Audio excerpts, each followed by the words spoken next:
S ಆತ್ಮೀಯ ಸ್ಪರ್ಧಾ ಮಿತ್ರೆ, welcome to flower and academy. ನಾನು ಸಿದ್ದುವಾರ್. ನಿಮ್ಮೆಲ್ಲರೂ ಕೂಡ ನಮಸ್ಕಾರಗಳು, ಗುಡ್ ಮಾರ್ನಿಂಗ್. ಏನು ಇವತ್ತಿನ ಒಂದು ವಿಡಿಯೋ ಸೆಷನಲ್ಲಿ ಪ್ರಮುಖ ವಿಚಾರ ಏನಂದ್ರೆ, ತುಂಬಾ ಜನ ಲಾಸ್ಟ್ ವಿಡಿಯೋದಲ್ಲಿ ಕಮೆಂಟ್ಗಳನ್ನು ಮಾಡಿದ್ರಿ. ಸೊ ಕೆಲವರು ಸಿಲೆಬಸ್ಗಳನ್ನು ಕೂಡ ಕೇಳಿದ್ರಿ, ಕಳಿಸ್ಕೊಟ್ಟಿದ್ದೆ. ಆಮೇಲೆ ಕೆಲವೊಬ್ರು ಡೌಟ್ಗಳನ್ನು ಕೇಳಿದ್ರು.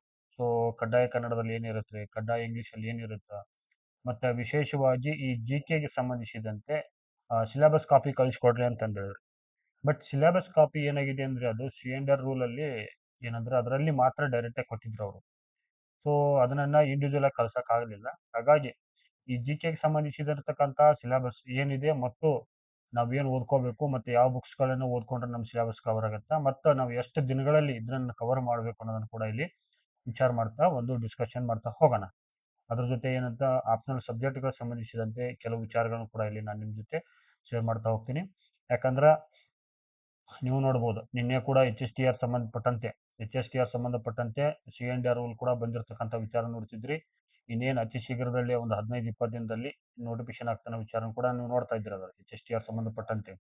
ಸೊ ಹಾಗಾಗಿ ನಾನು ಇಲ್ಲಿ ಈ ಒಂದು ವಿಡಿಯೋ ಮಾಡೋದೇನೆಂದ್ರೆ, ಈಗ ಅಸಿಸ್ಟೆಂಟ್ ಪ್ರೊಫೆಸರ್ ಸಂಬಂಧಪಟ್ಟಂತ C&R ರೂಲ್ಗಳು ಕೂಡ ರೆಡಿ ಆಗಿಬಿಟ್ರೆ ಇಮಿಡಿಯೇಟ್ ಅವ್ರು ನೋಟಿಫಿಕೇಶನ್ ಮಾಡ್ತಾರೆ. ನೋಟಿಫಿಕೇಶನ್ ಒಂದು ಹೆಚ್ಚು ಕಡಿಮೆ ಒಂದು 30 ದಿನಗಳೊಳಗೆ ಮಾಡಿದ್ರೆ ಅಂತ ಅಂದ್ಕೊಳ್ಳಿ. ಆಮೇಲೆ ಏನಾಗುತ್ತೆ ಅಂದ್ರೆ ನಿಮಗೆ ಒಂದು 60 ದಿನಗಳಿಗೆ ಏನೋ ಅಪ್ಲಿಕೇಶನ್ ಹಾಕೋದು ಮತ್ತೆಲ್ಲ ಸೇರಿಸಿ ಒಂದು 60 ರಿಂದ 90 ದಿನಗಳನ್ನ ಕೊಡ್ತಾರೆ ಅವರು. ಈ ಒಂದು ಸಂದರ್ಭದಾಗ ನೀವು ಪ್ರಿಪ್ರೇಷನ್ ಮಾತ್ರ ಅದ್ಭುತವಾಗಿ ಮಾಡ್ಕೊಂಡಿರ್ಬೇಕಾಗಿರುತ್ತೆ. ಹಾಗಾಗಿ ಟೈಮ್ ಕೂಡ ಜಾಸ್ತಿ ಸಿಗಂಗಿಲ್ಲ ನಿಮ್ಗೆ.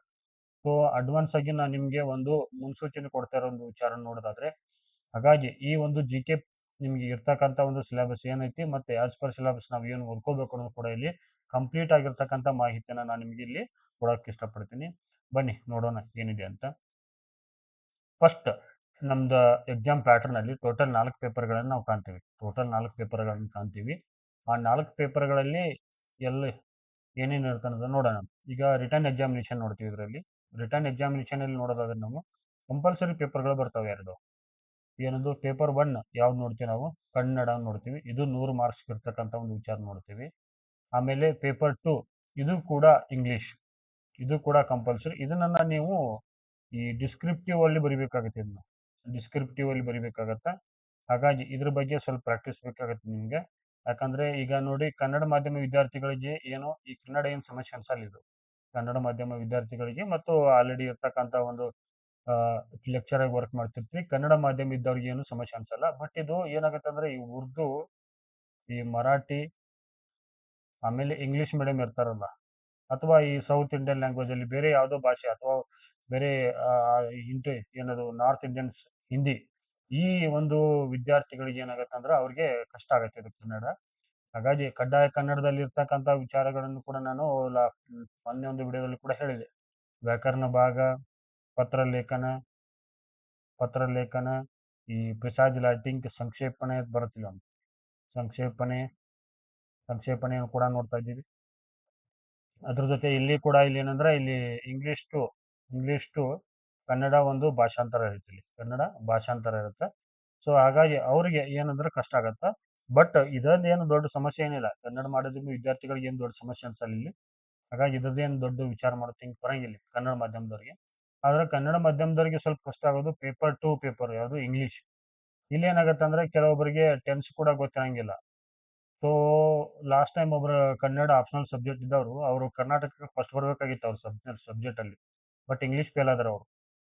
ಹಾಗಾಗಿ ಈ ಕನ್ನಡ ಮಾಧ್ಯಮ ಏನಿದು ವಿದ್ಯಾರ್ಥಿಗಳು ಇರ್ತಾರಲ್ಲ, ಇವರು ಪರೀಕ್ಷೆ ಬರೆಯೋರು, ನೀವೇನ್ ಮಾಡ್ರಿ, ಸ್ವಲ್ಪ ಇಂಗ್ಲಿಷ್ ಗ್ರಾಮರ್ ಬಗ್ಗೆ ಒಂದ್ ಸ್ವಲ್ಪ ಕಾಳಜಿ ವಹಿಸ್ರಿ. ಯಾಕಂದ್ರೆ ಇಲ್ಲಿ ಇಂಗ್ಲಿಷ್ ಗ್ರಾಮರ್ ಗೊತ್ತಿಲ್ಲ ಅಂದ್ರೆ ನಿಮ್ ಕತಿ ಮುಗಿತ ಅನ್ನಂಗಿಲ್ಲ. ಯಾಕಂದ್ರೆ ಅಟ್ಲೀಸ್ಟ್ ನಮ್ಮ ಪದಗಳ ಅರ್ಥ ಗೊತ್ತಿರಬೇಕು. ಅಟ್ಲೀಸ್ಟ್ ಒಂದು 35% ತಗೋತಕ್ಕಂಥ ಒಂದು ಕೆಪಾಸಿಟಿ ನಮ್ಮ ಹತ್ರ ಇರಬೇಕು. ಸೊ ಹಾಗಾಗಿ ನಿಮ್ ಕನ್ನಡ ಈಸಿ ಆಗ್ಬೋದು, ಬಟ್ ಇಂಗ್ಲಿಷ್ ಟಫ್ ಆಗ್ತಾ ಹೋಗುತ್ತೆ ಇಲ್ಲಿ. ಸೊ ಇದನ್ನ ಪ್ರಾಕ್ಟೀಸ್ ಮಾಡ್ತಾ ಇರಿ. ಇಲ್ಲಿ ಕೂಡ ಇದ್ರ ಬಗ್ಗೆ ಏನು ಬರುತ್ತೆ ಹೆಂಗ ಅನ್ನೋದು ಕೂಡ ಒಂದು ವಿಡಿಯೋ ಮಾಡಿ ಹಾಕ್ತೀನಿ, ಇಂಗ್ಲಿಷ್ ಅಲ್ಲಿ ನೋಡೋಣ ಅದನ್ನ. ಸೊ ಒಟ್ಟಲ್ಲಿ ಏನಂದ್ರೆ, ಈ ಎರಡರಿಂದ ನೋಡಿ, ಇದರಲ್ಲಿ 35 ಮಾರ್ಕ್ಸ್ ತಗೋಬೇಕು, ಇದರಲ್ಲಿ ಕೂಡ 35 ಮಾರ್ಕ್ಸ್ ತಗೋಬೇಕು ನೀವು. ಯಾವುದು ಕೂಡ ಕಡಿಮೆ ಆಗಬಾರ್ದು ಇಲ್ಲಿ, ಇಲ್ಲಾಂದ್ರೆ ನೀವು ಡಿಸ್ಕ್ವಾಲಿಫೈ ಆಗ್ತೀರಿ. ಇವೆರಡು ಕೂಡ ಎಲಿಜಿಬಲ್ ಪೇಪರ್ ಇವು.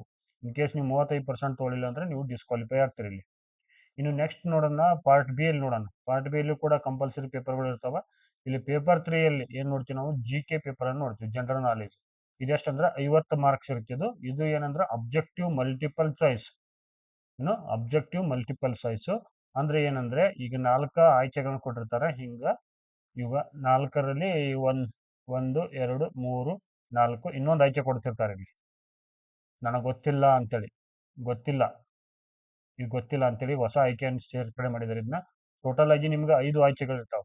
ನಿಮ್ಗೆ ಏನಂದ್ರೆ ಇಲ್ಲಿ ಗೊತ್ತಿದ್ರೆ, ಇಲ್ಲಿ 4ರಲ್ಲಿ ಯಾವ್ದಾರ ಒಂದು ಗೊತ್ತಿರೋದನ್ನ ಕಡ್ಡಾಯವಾಗಿ ಏನ್ ಮಾಡ್ಬೇಕಂದ್ರೆ, ಇದು ಆಕ್ಚುಲಿ ಹಿಂಗ್ ಬರ್ತಿದ್ದು ಮಾರ್ಕ್, ಅದನ್ನ ಕಂಪಲ್ಸರಿ ಫಿಲ್ ಮಾಡ್ಬೇಕು. ಸೊ ಇನ್ ಕೇಸ್ ನಿಮ್ಗೆ ಗೊತ್ತಿಲ್ಲ ಅಂದ್ರ ಈ 5ನೇ ಆಪ್ಷನ್ ಫಿಲ್ ಮಾಡ್ಲೇಬೇಕು ನೀವು. ಈ 5ನೇ ಆಪ್ಷನ್ ಫಿಲ್ ಮಾಡ್ಲಿಲ್ಲ ಅಂದ್ರೆ ಇದು ನೆಗೆಟಿವ್ ಆಗತ್ತೆ ನಿಮ್ಗೆ. ಇಲ್ಲಿ ನೆಗೆಟಿವ್ ಆಗುತ್ತಿದ್ದು. ನೆಗೆಟಿವ್ ಕೂಡ ಎಷ್ಟೈತೆ ಅಂದ್ರೆ 1/4 ಐತಿದು. ಸೊ 5ನೇ ಆಪ್ಷನ್ ಕಡ್ಡಾಯವಾಗಿ ಹಾಕ್ಲೇಬೇಕು ನೀವು. ಇನ್ ಕೇಸ್ ಹಾಕ್ಲಿಲ್ಲ ಅಂದ್ರೆ ನಿಮ್ಗೆ ನೆಗೆಟಿವ್ ಆಗತ್ತದು. ಹೊಸ ಕೆಇಎ ರೂಲ್ ಇದು, ಹೊಸದು. ನನಗೆ ಗೊತ್ತಿಲ್ಲ ಅನ್ನೋದಿದ್ರೆ ಅದನ್ನ ನಾನು ಕಡ್ಡಾಯವಾಗಿ ಹಾಕ್ಲೇಬೇಕು. ಮತ್ತೆ ಇದಕ್ಕೆ ಏನು ರೌಂಡ್ ಅಪ್ ಮಾಡಕ್ ನಿಮಗೆ 5 ನಿಮಿಷ ಎಕ್ಸ್ಟ್ರಾ ಕೊಟ್ಟಿದ್ದಾರೆ ಟೈಮ್. ಇದ್ರ ಬಗ್ಗೆ ಏನು ತೊಂದರೆ, ಕನ್ಫ್ಯೂಷನ್ ಬೇಡ, ತೊಂದರೆ ಬೇಡ. ಬಟ್ ನೀವು ಎಲ್ಲಿ ಆಲ್ರೆಡಿ ನೀವು ಏನದು OMR ಶೀಟಲ್ಲಿ ತೆಗೆದುಕೊಂಡು ಏನು ಮಾಡ್ಬೇಕಂದ್ರೆ, ನೀವು ಇರ್ತಕ್ಕಂಥ ನಾನು ಎಲ್ಲಿ ಈ ಟೋಟಲ್ ನಿಮ್ಗೆ ಈ ಥರ ಇರುತ್ತೆ ಅದು. ಸೊ ಇದರಲ್ಲಿ 2 ಅಥವಾ 3 ಭಾಗ ಇರುತ್ತೆ. ಸೊ ನೀವೇನ್ ಮಾಡ್ಬೇಕಂದ್ರೆ, ಎಲ್ಲಿ ಮಿಸ್ ಆಗಿರುತ್ತಲ್ಲ, ನಿಮ್ಗೆ ಗೊತ್ತಿಲ್ಲಲ್ಲ ಆಪ್ಷನ್, ನಿಮ್ಗೆ ಗೊತ್ತೇ ಇಲ್ಲ ಅನ್ನೋ ಉತ್ತರಕ್ಕೆ, ಅದಕ್ಕೆ ಏನ್ ಮಾಡೋದು, 5ನೇ ಆಪ್ಷನ್ ಹಾಕ್ಲೇಬೇಕು ನೀವು. ರೌಂಡ್ ಅಪ್ ಮಾಡ್ಲೇಬೇಕು. ಇದಕ್ಕೆ 5 ನಿಮಿಷ ಎಕ್ಸ್ಟ್ರಾ ಟೈಮ್ ಕೊಟ್ಟಿರ್ತಾರೆ ಅವರು. 5 ನಿಮಿಷ ಎಕ್ಸ್ಟ್ರಾ ಟೈಮ್ ಕೊಟ್ಟಿರ್ತಾರೆ. ಅದ್ರ ಬಗ್ಗೆ ಕಾಳಜಿ ವಹಿಸ್ರಿ. ಇವಾಗಂತೂ ಆಗಲ್ಲ, ಬಟ್ ಎಕ್ಸಾಮ್ ಆದಾಗ ನೋಡೋಣ. ಕೆಲವೊಂದು OMR ಪ್ರಾಕ್ಟೀಸ್ ಶೀಟ್ ಕೊಡ್ತೀನಿ, ಅವುಗಳನ್ನ ಡೌನ್ಲೋಡ್ ಮಾಡ್ಕೊಂಡು ನೀವೇನ್ ಮಾಡ್ರಿ, ಪ್ರಿಂಟ್ ತೆಗೆದ ಪ್ರಾಕ್ಟೀಸ್ ಮಾಡ್ರಿ. ಸೊ ಇಷ್ಟು ಇಲ್ಲಿ GK ಪೇಪರ್ ಅಲ್ಲಿ ನೋಡ್ತೀವಿ. ಹೌದಾ, 5ನೇ ಆಪ್ಷನ್ಸ್ ಬಗ್ಗೆ ನಿಮ್ಗೆ ಗೊತ್ತೈತೆ ಗೊತ್ತಿಲ್ಲ, ಬಟ್ ನಾನು ನಿಮಗೆ ಹೇಳಕ್ ಇಷ್ಟಪಡ್ತಾ ಇದ್ದೀನಿ ಇಲ್ಲಿ. ಇನ್ನು ನೆಕ್ಸ್ಟ್ ಪೇಪರ್ 4 ಅಲ್ಲಿ ಕೂಡ ನಾವೇನ್ ಮಾಡ್ತೀವಿ ಅಂದ್ರೆ ಆಪ್ಷನಲ್ ಸಬ್ಜೆಕ್ಟ್ ನೋಡ್ತೀವಿ. ಪೇಪರ್ 4 ಅಲ್ಲಿ ಏನ್ ನೋಡ್ತೀವಿ, ಆಪ್ಷನಲ್ ಸಬ್ಜೆಕ್ಟ್ ನೋಡ್ತೀವಿ. ಇದೆಷ್ಟು 250 ಮಾರ್ಕ್ಸ್ ಇರ್ತಿದ್ದು. 250 ಮಾರ್ಕ್ಸ್ ಇರ್ತಿದ್ದು. ಇದು ಕೂಡ MCQ ಇರುತ್ತಿದ್ದು. ಇಲ್ಲಿ 250 ಮಾರ್ಕ್ಸ್ ಇದ್ರೆ ಎಷ್ಟಾಗುತ್ತೆ ಅಂದ್ರೆ, ಇದು 125 ಕ್ವಶನ್ಸ್ ಇರ್ತಿಲ್ಲಿ. 125 ಕ್ವಶನ್ಸ್ ಇರ್ತಿಲ್ಲಿ. ಇದು 50 ಮಾರ್ಕ್ಸ್ ಕೂಡ 50 ಕ್ವಶನ್ಸ್ ಇರ್ತಿದ್ದು. 50 ಕ್ವಶನ್ಸ್ ಇರುತ್ತೆ. ಟೋಟಲ್ ಆಗಿ ಏನಂದ್ರೆ ಇದು 300 ಮಾರ್ಕ್ಸ್ ಬರ್ತಿದ್ದು. ಟೋಟಲ್ 300 ಮಾರ್ಕ್ಸ್ ಇರ್ತಿದ್ದು. ಇದ್ರ ಬಗ್ಗೆ ಗೊತ್ತಿರಲಿ. ಸೊ ಇಲ್ಲಿ ಕೂಡ ನೀವು 4 ಸೇಮ್. ಇದು ಕೂಡ ಇಲ್ಲಿ ಏನಿದೆ, 1 ಸೆಕೆಂಡ್, ಇಲ್ಲಿ ಕೂಡ ಈ ಪೇಪರ್ ಅಲ್ಲಿ ಪೇಪರ್ 4 ಅಲ್ಲಿ ಕೂಡ ನಿಮ್ಗೆ ಏನೈತೆ ಅಂದ್ರೆ 1 2 3 4 5 ಆಪ್ಷನ್ಸ್ ಕೊಡ್ತಾನೆ ಅವನು. ಏನು 1 2 3 4 5. ಇಲ್ಲಿ ನಿಮ್ಗೆ ಯಾವ್ದು ಗೊತ್ತಿರೋದನ್ನ ಮಾತ್ರ ಫಿಲ್ ಮಾಡಬೇಕು. ಗೊತ್ತಿರೋದನ್ನ ಫಿಲ್ ಮಾಡ್ತೀರಿ. ಗೊತ್ತಿಲ್ಲ ಅಂದ್ರೆ ಇದನ್ನ ಫಿಲ್ ಮಾಡಬೇಕು. 5ನೇ ಆಪ್ಷನ್ ಫಿಲ್ ಮಾಡ್ಲೇಬೇಕು ನೀವು. ಗೊತ್ತಿಲ್ಲದ ಆಪ್ಷನ್ ಅನ್ನ ಫಿಲ್ ಮಾಡಲಿಲ್ಲ ಅಂದ್ರೆ, ನಿಮಗೆ 1/4 ಮಾರ್ಕ್ಸ್ ಅಂದ್ರೆ, ಇಲ್ಲಿ ಏನಂದ್ರೆ 1/5 ಆಗುತ್ತೆ. ಇಲ್ಲಿ ಸಾರಿ, 1/5 0.5 ಆಗುತ್ತೆ. ಇಲ್ಲಿ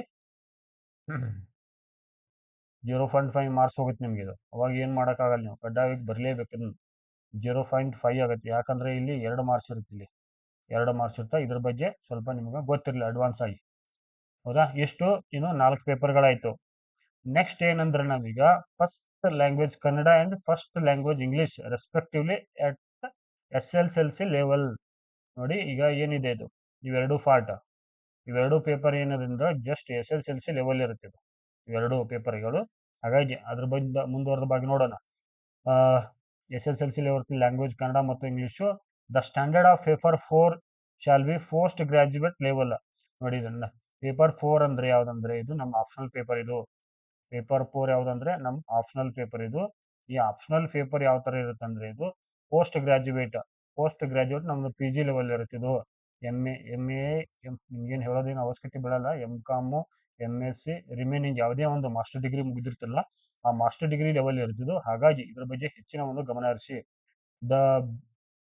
the B compulsory paper shall B set both Kannada and English. ನೋಡಿ, ಇವೆರಡು ಪೇಪರ್ಗಳು, ಪೇಪರ್ 1 ನೋಡಿ ಯಾವುದು GK ಪೇಪರು ಮತ್ತೆ ಆಪ್ಷನಲ್ ಪೇಪರ್, ಇವೆರಡೂ ಕೂಡ ಏನಂತಂದ್ರೆ ಕನ್ನಡ ಮೀಡಿಯಂ ಮತ್ತು ಇಂಗ್ಲಿಷ್ ಮೀಡಿಯಂ ಎರಡೂ ಮಾಧ್ಯಮದಲ್ಲಿ ಇರ್ತಕ್ಕಂಥ ಒಂದು ವಿಚಾರವನ್ನು ನಾವು ನೋಡ್ತೀವಿ. ಇನ್ನು papers 1 2 3 shall be 2 hours duration. ನೋಡಿ, ಏನು ಕಡ್ಡಾಯ ಪೇಪರ್ 1 ಅಂದ್ರೆ ಯಾವುದು, ಕನ್ನಡ ಮತ್ತು ಪೇಪರ್ 2 ಇಂಗ್ಲಿಷ್. Paper 3 GK. ಈ ಮೂರು ಒಂದು ಏನು, 3 ಪೇಪರ್ಗೆ ಎಷ್ಟಂದ್ರೆ ನಮಗೆ 2 ಗಂಟೆಗಳ ಕಾಲ ನಾವು ಎಕ್ಸಾಮ್ ಬರೆಯಕ್ಕೆ ಅವಕಾಶ ಕೊಡ್ತಾರೆ ಇಲ್ಲಿ. ಹೌದಾ, ಈ ಜಿ ಕೆ ಪೇಪರ್ ನೋಡಿ ಬರೀ 50 ಕ್ವಶನ್ಸ್ ಇದ್ರು ಕೂಡ ನಿಮ್ಗೆ 2 ಗಂಟೆಗಳ ಕಾಲ ಅಂದ್ರೆ 120 ನಿಮಿಷಗಳ ಟೈಮಿಂಗ್ ಅನ್ನ ಕೊಟ್ಟಿದ್ದಾರೆ ಅವರು. ಸೊ ಸಾಕಷ್ಟು ಟೈಮ್ ಇರುತ್ತೆ ಇಲ್ಲಿ, ಒಂದು ವಿಚಾರ ಮಾಡ್ಕೊಂಡು ಕ್ವಶನ್ ಅನ್ನ ಆನ್ಸರ್ ಮಾಡ್ಬೇಕಾಗತ್ತ. ಸೊ ಇದ್ರ ಕುರಿತ ನಿಮ್ಗೆ ಒಂದು ಮಾಹಿತಿ ಇರಲಿ. ಇನ್ನು paper 4 shall be of 3 hours duration. Optional ಸಬ್ಜೆಕ್ಟ್ಗೆ ಎಷ್ಟಂದ್ರೆ ನೋಡಿ, ಆಪ್ಷನಲ್ ಸಬ್ಜೆಕ್ಟ್ಗೆ ಎಷ್ಟು ಟೈಮ್ ಕೊಡ್ತಾರೆ ಅಂದ್ರೆ ಅವರು 3 ತಾಸು ಕೊಡ್ತಾರೆ. ಇಲ್ಲಿ 3 ತಾಸು ಕೊಡ್ತಾರೆ. ನೀವು ಬೇಕಾದಂಗೆ 2 ತಾಸ್ನ್ಯಾಗ ಈ ಪೇಪರ್ ಅನ್ನ ಆರಾಮಾಗಿ ಮುಗಿಸ್ಬೋದು. ಇನ್ನೂ ಒಂದು ಅರ್ಧ ಗಂಟೆ ಹೆಚ್ಚಿನ ಒಂದು 30 ನಿಮಿಷ ಹೆಚ್ಚಿನ ತಗೊಂಡು ಅರ್ಧ ತಾಸು ರೆಸ್ಟ್ ಮಾಡ್ಬೋದು ನೀವು. ಅಷ್ಟು ಟೈಮ್ ಕೊಟ್ಟಿದ್ದಾರೆ, 3 ತಾಸು ಟೈಮ್ ಕೊಟ್ಟಿದ್ದಾರೆ. ಇದ್ರ ಬಗ್ಗೆ ಏನು ತೊಂದರೆ ಬೇಡ. ಇನ್ನು B compulsory paper shall have negative marking with deduction of 1/4 of marks for each wrong answer. ನೋಡ್ರಿ, ಅಂದ್ರೆ ಇಲ್ಲಿ ವಿಶೇಷವಾಗಿ ನೋಡ್ರಿ, ಇದು ಪೇಪರ್ 1 2 ಕನ್ಫ್ಯೂಸ್ ಮಾಡ್ಕೊಳಕ್ ಬಿ ಕಂಪಲ್ಸರಿ ಪೇಪರ್ ಅಲ್ಲಿ ಅಂದ್ರೆ 1/4 ಇರುತ್ತೆ ಇಲ್ಲಿ. ಅದು ಜಿ ಕೆ ಪೇಪರ್ ಅಲ್ಲಿ ನಿಮ್ಗೆ ಏನಾಗುತ್ತೆ ಅಂದ್ರೆ 1/4 ಕಟ್ ಆಗುತ್ತೆ. ಇಲ್ಲಿ 1 ಮಾರ್ಕ್ಸ್ ಇದ್ರೆ ಒಂದು ಮಾರ್ಕ್ಸ್ ಇದ್ರೆ ನಾವು ಎಷ್ಟು ಅನ್ಕೋಬೇಕಂದ್ರೆ 0.25 ಅನ್ಕೋತೀವಿ. ಇನ್ನು 2 ಮಾರ್ಕ್ಸ್ ಇದ್ದಾಗ ಎಷ್ಟು ಅನ್ಕೋಬೇಕು ಇದನ್ನ ನಾವು ಅಂದ್ರೆ 0.50 ಅನ್ಕೋಬೇಕು ಇಲ್ಲಿ. ಸೊ ಕನ್ಫ್ಯೂಸ್ ಆಗಕ್ಕೆ ಹೋಗ್ಬೇಡ್ರಿ. 1.4 ಅಂದ್ರೂ ಕೂಡ 2 ಮಾರ್ಕ್ಸಿಗೆ ನೀವು 0.2 ಅಂತೇಳಿ 1.7 ಅನ್ಕೋಬೇಡ್ರಿ. ಇದು ಎಷ್ಟಾಗುತ್ತೆ ಅಂದ್ರೆ ನೆಗೆಟಿವ್ ಹತ್ರ 1.5 ಒಂದು ಬೀಳುತ್ತೆ. ಹಾಗಾಗಿ ಇದ್ರ ಕುರಿತ ಸ್ವಲ್ಪ ನಿಮ್ಗೆ ಎಚ್ಚರ ಇರಲಿ. ಯಾಕಂದ್ರೆ ನೆಗೆಟಿವ್ ಮೇಕಿಂಗ್ ಅಂದ್ರೆ ತುಂಬಾ ಕಷ್ಟದ ವಿಷಯ ಅದು. ಸೊ ಇದ್ರ ಕುರಿತಾಗಿ ಹೆಚ್ಚಿನ ಒಂದು ಮಾಹಿತಿಯನ್ನು ಕೂಡ ನಾವು ಟೆಸ್ಟ್ ಸೀರೀಸ್ಗಳಲ್ಲಿ ಕಂಡಕ್ಟ್ ಮಾಡಬೇಕಾದ್ರೆ ನಿಮ್ಗೆ ತಿಳಿಸ್ಕೊಡ್ತೀನಿ ನಾನು. ನೆಕ್ಸ್ಟ್ ನೋಡೋಣ, ಪೇಪರ್ 3 ಒಳಗೆ ಏನೈತಿ ಏನಿಲ್ಲ ಅನ್ನೋ ಕೂಡ ಇಲ್ಲಿ ಡಿಸ್ಕಷನ್ ಮಾಡೋಣ. ಯಾಕಂದ್ರೆ ತುಂಬಾ ಜನ ನನಗೆ ಮೆಸೇಜು ಫೋನ್ ಮಾಡ್ತಿದ್ರಿ, ಸರ್ ಜಿ ಕೆ ಪೇಪರ್ ನನಗೆ PDF ಕಳಿಸ್ಕೊಡ್ರಿ, PDF ಕಳಿಸ್ಕೊಡ್ರಿ, ಇದ್ರೊಳಗೆ ಏನೈತಿ ಅನ್ನೋದು ಕೂಡ ನಾನು ಕೇಳ್ತಾ ಇದ್ರಿ. ಬಟ್ ಅದನ್ನ ಎಷ್ಟು ಕರೆಕ್ಟ್ ಆಗಿ ಕಳ್ಸಕ್ ಆಗ್ತಿರ್ಲಿಲ್ಲ. ಹಾಗಾಗಿ ಇಲ್ಲೇ ಒಂದು ವಿಡಿಯೋದಲ್ಲಿ ಕಂಪ್ಲೀಟ್ ಚಿತ್ರ ಕೊಡ್ತೀನಿ ನಿಮ್ಗೆ. ಇದ್ರ ಬಗ್ಗೆ ಕಂಪ್ಲೀಟ್ ಮಾಹಿತಿಯನ್ನು ಕೂಡ ನೀವು ಇಲ್ಲಿ ನೋಡ್ಕೋಬಹುದು. Covering general knowledge of topics relating to current affairs. ನೋಡ್ರಿ, ಫಸ್ಟ್ ನೋಡ್ರಿ, ಪ್ರಚಲಿತ ವಿದ್ಯಮಾನಗಳು. ಕನ್ನಡದಾಗ ಬರ್ಕೋತ ಹೋಗ್ಕೊಂಡಿದ್ರೆ ನಿಮ್ಗೆ ಗೊತ್ತಿರಲಿಲ್ಲ ಅಂದ್ರೆ ನೋಟ್ ಮಾಡ್ಕೊಡ್ರಿ. ಪ್ರಚಲಿತ ವಿದ್ಯಮಾನಗಳು ಒಂದೇದು. ಆಮೇಲೆ ಜನರಲ್ ಸೈನ್ಸ್ ಅಂದ್ರೆ ಏನು? ಸಾಮಾನ್ಯ ವಿಜ್ಞಾನ ನೀವು day to day 8th 9th 10th ಅಲ್ಲಿ ಓದಿರ್ತಿಲ್ಲ, ಅದು ಬರುತ್ತಾ. ಇನ್ನು ಮೂರನೇ ಟಾಪಿಕ್ ಯಾವುದು? ಹ್ಯೂಮಾನಿಟೀಸ್ ಅಂದ್ರೆ ಮಾನವೀಯ ವಿಷಯ ಬರ್ತಾವೆ ಇಲ್ಲಿ. ಆಮೇಲೆ Indian economy and matters of everyday observation and practical knowledge as may be expected a person who has passed the prescribed qualifying examination. ನೋಡ್ರಿ, ಇಂಡಿಯನ್ ಎಕಾನಮಿ ಅಂದ್ರೆ ಯಾವ್ದು? ಭಾರತದ ಅರ್ಥವ್ಯವಸ್ಥೆ. ಇಷ್ಟು ಮೇನ್ ಟಾಪಿಕ್ ಗಳದಾವ್ ನಮ್ಗೆ ಇಲ್ಲಿ. ಅದ್ರ ಜೊತೆ ಏನಂದ್ರೆ ಇನ್ನು ನೋಡ್ರಿ, ಮ್ಯಾಟರ್ಸ್ ಆಫ್ ಎವ್ರಿಡೇ ಅಬ್ಸರ್ವೇಷನ್ ಅಂದ್ರೆ ಇಲ್ಲಿ ನೋಡ್ಕೊಡ್ರಿ. ಇಲ್ಲಿ ಎವ್ರಿಡೇ ಅಬ್ಸರ್ವೇಷನ್ ಏನಂದ್ರೆ ಇಲ್ಲಿ ಅಂದ್ರೆ ಪರಿಸರ ವಿಜ್ಞಾನ ಕೂಡ ಇನ್ಕ್ಲೂಡ್ ಆಗುತ್ತೆ ಇಲ್ಲಿ. ಯಾಕಂದ್ರೆ ನೀವು ಇಂಟರ್ನ್ಯಾಷನಲ್ ಆರ್ಗನೈಸೇಷನ್ ಕೂಡ ನೋಡ್ತಾ ಇದ್ವಿ. ಮತ್ತೆ ಸೈನ್ಸ್ ಅಂಡ್ ಟೆಕ್ ಇನ್ಕ್ಲೂಡ್ ಆಗುತ್ತೆ. ಮತ್ತೆ ಇಲ್ಲಿ ಈ ಸೈನ್ಸ್ ಬೇರೆ, ಸಾಮಾನ್ಯ ವಿಜ್ಞಾನ ಬೇರೆ, ಸೈನ್ಸ್ ಅಂಡ್ ಟೆಕ್ ಬೇರೆ, ಹೌದಾ? ಇಲ್ಲಿ ಏನಾದ್ರು ಹಿಂಗ್ ಸುಮ್ಮನೆ ಕೊಟ್ಟಿರ್ತಾನ ನಾವು, ಬಟ್ ಇಂಡಿಯನ್ ಜಿಯೋಗ್ರಫಿಯಲ್ಲಿ ಮೆನ್ಷನ್ ಮಾಡಿಲ್ಲ. ಆದ್ರೂ ಕೂಡ ನೋಡಿಲ್ಲ, matters of everyday observation, practical knowledge ಕೇಳ್ತಾನೆ ನಾವು ಇಲ್ಲಿ. ಯಾವ್ದು ಇನ್ನೊಂದೇನಂದ್ರೆ ಭಾರತದ ಭೂಗೋಳಶಾಸ್ತ್ರ ಎತ್ತಿ ಹಾಕ್ಬಿಡ್ತಾನೆ ಕ್ವಶನ್. ಭಾರತದ ಭೂಗೋಳಶಾಸ್ತ್ರ, ಹೌದಾ?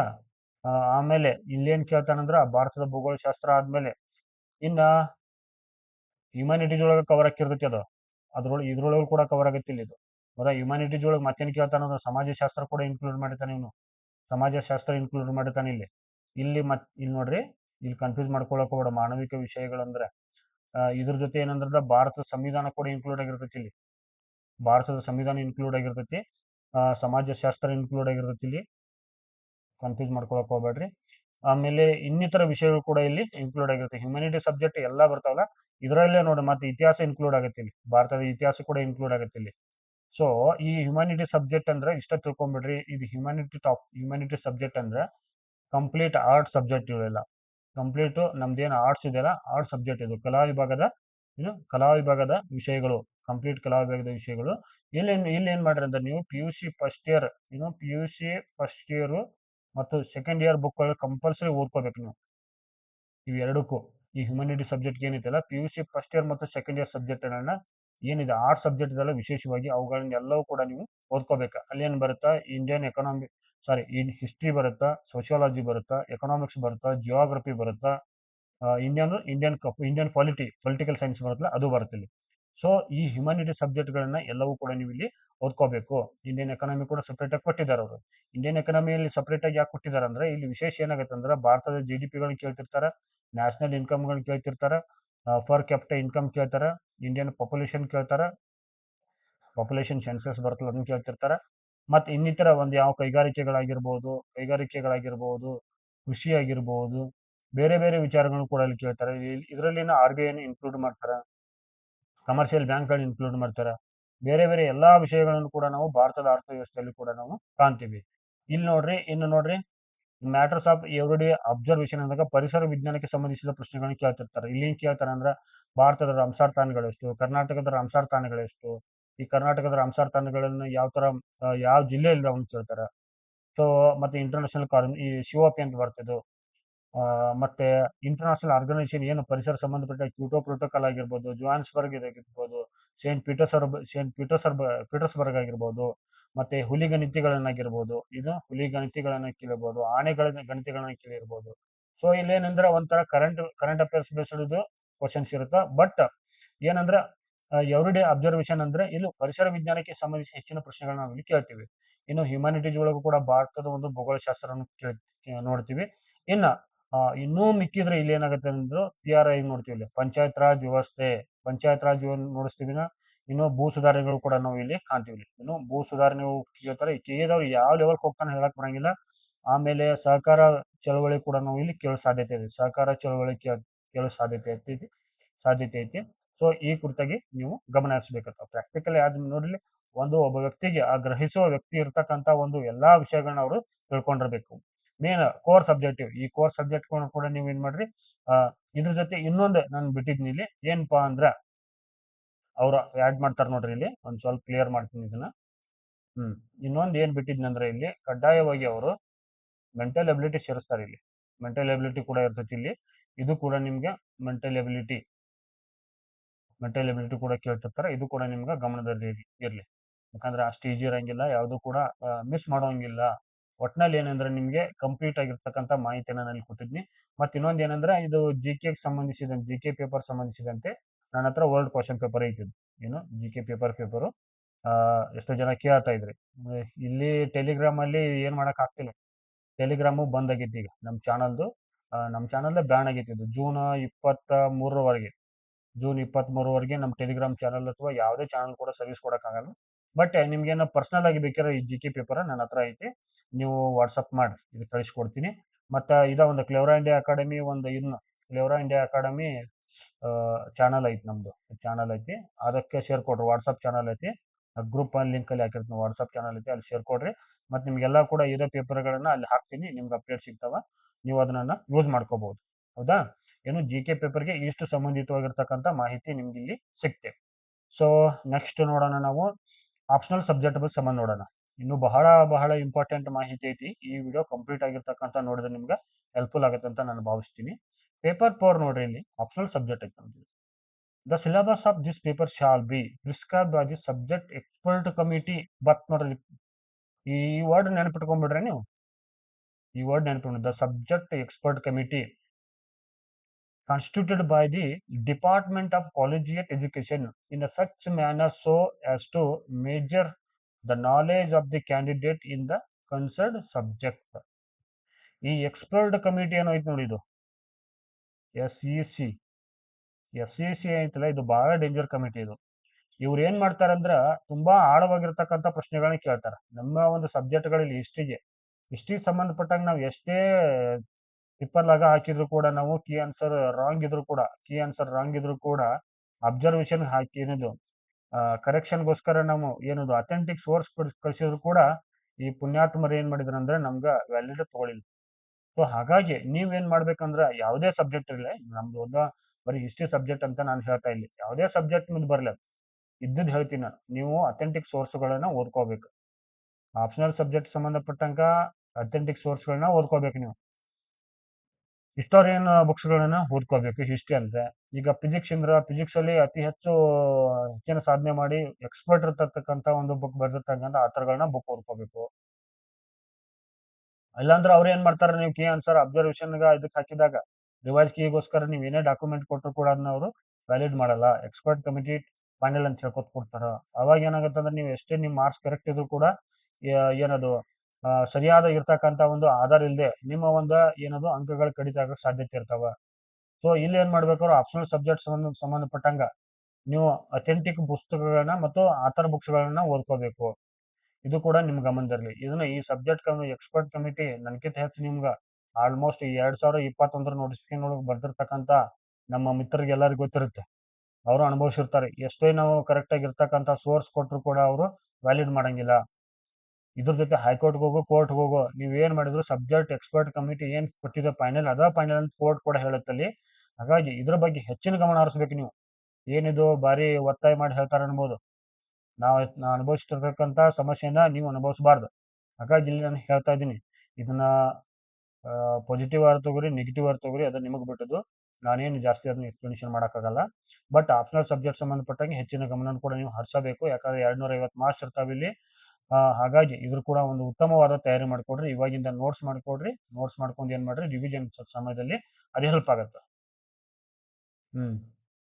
ಇಷ್ಟ ಪ್ರಮುಖವಾಗಿರ್ತಕ್ಕಂಥ ಸಬ್ಜೆಕ್ಟ್ ಸಂಬಂಧಪಟ್ಟಂತ 4 ಪೇಪರ್ಗಳನ್ನ ನಾವಿಲ್ಲಿ ಕಂಡಿದ್ದೀವಿ. ಇನ್ನ ನೆಕ್ಸ್ಟ್ ಏನಂದ್ರೆ ನೋಟಿಫಿಕೇಶನ್ ಬಗ್ಗೆ ಸಾಕಷ್ಟು ಜನ ಕೇಳ್ತಾ ಇದ್ರಿ, ಎಷ್ಟೋ ಜನ ಕಮೆಂಟ್ ಕೂಡ ಮಾಡಿದ್ರಿ.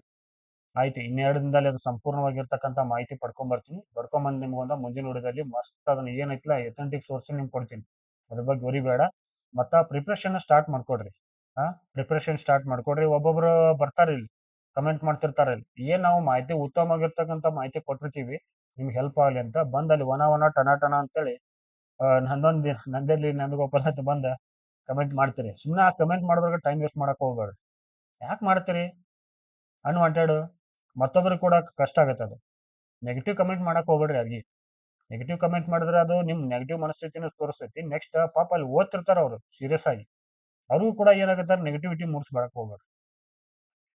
ಹಾಗಾಗಿ ನೀವೇನ್ ಮಾಡ್ರಿ, ಸಾಧ್ಯಮಟ್ಟಿಗೆ ನಿಮ್ದು ರಕ್ತೊಳಗ ಬಿ ಪಾಸಿಟಿವ್ ಇರ್ಬೇಕು, ನೆಗೆಟಿವ್ ಪಾಸಿಟಿವ್ ಆಗಬಾರ್ದು.